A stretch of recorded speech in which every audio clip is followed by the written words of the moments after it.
सरकारी नौकरियों में खिलाड़ियों को आउट ऑफ टर्न यानी बिना बारी के नियुक्ति देने की प्रक्रिया एक बार फिर विवादों में घिर गई है।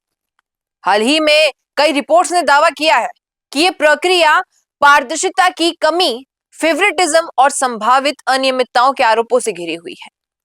राजस्थान में खिलाड़ियों को आउट ऑफ टर्न नियुक्ति देने की प्रक्रिया पर सवाल उठ रहे हैं और सारी चीजें घेरे में आ चुकी है। हाल ही की रिपोर्ट्स के अनुसार कुछ खिलाड़ियों को पदक विजेता बताते हुए बिना सामान्य भर्ती प्रक्रिया के सीधे नौकरी दी जा रही है।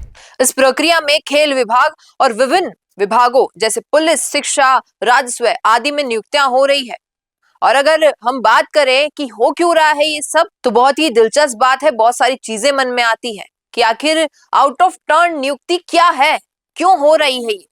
राजस्थान सरकार के नियमों के तहत अंतर्राष्ट्रीय, राष्ट्रीय और राज्य स्तर के पदक विजेता खिलाड़ियों को खेल को बढ़ावा देने के उद्देश्य से स्पेशल कोटा के तहत नौकरी दी जाती है। अब आउट ऑफ टर्न अपॉइंटमेंट कहलाता है ये। 2020 में नियमों में संशोधन भी हुआ था जिसके तहत खिलाड़ियों को प्राथमिकता मिलती है, लेकिन वर्तमान में इस प्रक्रिया पर सवाल उठ रहे हैं। क्यों? क्या सभी नियुक्तियां वास्तविक उपलब्धियों पर आधारित है? क्या फर्जी सर्टिफिकेट का इस्तेमाल तो नहीं हो रहा है? और सबसे बड़ी बात यह कि क्या योग्य सामान्य उम्मीदवारों का हक मारा जा रहा है?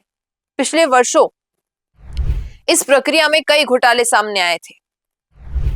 2024 में सचिवालय में फर्जी दस्तावेजों से खिलाड़ियों को नौकरी देने का मामला सामने आया था, जिसके बाद कई नियुक्तियां रद्द कर दी गई और विभागीय जांच शुरू हुई। अब देखिए, राजस्थान के भजनलाल शर्मा सरकार में भी खेल विभाग कई खिलाड़ियों को आउट ऑफ टर्न नियुक्तियां दे रहा है। सरकार का तर्क यही है कि इससे खेल को बढ़ावा मिलेगा, संस्कृति को बढ़ावा मिलेगा, खिलाड़ी आर्थिक रूप से मजबूत होंगे। लेकिन विपक्ष और युवा संगठन आरोप लगा रहे हैं कि इस प्रक्रिया में पॉलिटिकल फेवरेटिज्म और अनियमितताएं देखी जा रही है, हो रहा है ऐसा कुछ। कई खिलाड़ियों के नाम और उपलब्धियां सार्वजनिक नहीं हो रही है, जिनकी नियुक्ति पर सवाल उठ रहे हैं।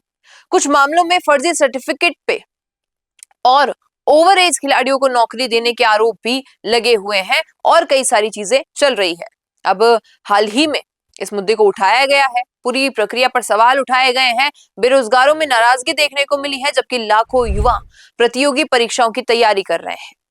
कुछ लोगों को बिना परीक्षा के नौकरी मिल रही है। राजस्थान सरकार का कहना है कि खिलाड़ियों को प्रोत्साहित करने के लिए, उन्हें प्रोत्साहन बढ़ाने के लिए इस नीति का हिस्सा बनाया जा रहा है। अब भजनलाल शर्मा की सरकार खेल को बढ़ावा देने के लिए कई योजनाएं चला रही है। आउट ऑफ टर्न नियुक्ति खेल नीति 2020 के तहत की जा रही है और सभी दस्तावेजों की जांच के बाद ही नियुक्तियां दी जा रही है। अब देखिए, यदि इस प्रक्रिया में पारदर्शिता नहीं लाई गई तो योग्य सामान्य उम्मीदवारों में गुस्सा बढ़ेगा। खेल विभाग की विश्वसनीयता पर सवाल उठेंगे, क्योंकि ट्रस्ट बहुत जरूरी है। अदालतों में याचिकाएं दायर हो सकती हैं और विपक्ष इस मुद्दे को राजनीतिक हथियार बना सकता है।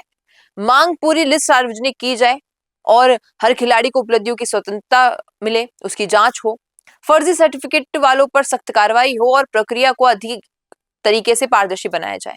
खिलाड़ियों को सम्मान, नौकरी देना सराहनीय है, लेकिन जब यह प्रक्रिया अनियमितताओं से भर जाती है तो मेरिट को मारती है।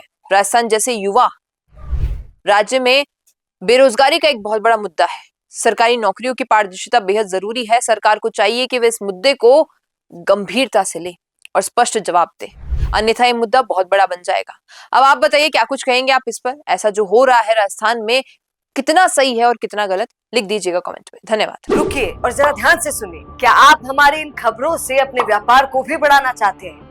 तो आप भी खबरों के दौरान इस तरह के एलिमेंट्स पर अपना विज्ञापन दे सकते हैं, या फिर ऐसे खबर के 1 मिनट बाद अपना पूरा विज्ञापन डलवाएं, जो कि 8 लाख से ज्यादा सब्सक्राइबर्स और फॉलोअर्स वाले द फैक्ट इंडिया चैनल्स और पेजेस से राजस्थान के कोने कोने में पहुंचेगा और इससे आपका व्यापार, ब्रांड सब कुछ बढ़ेगा।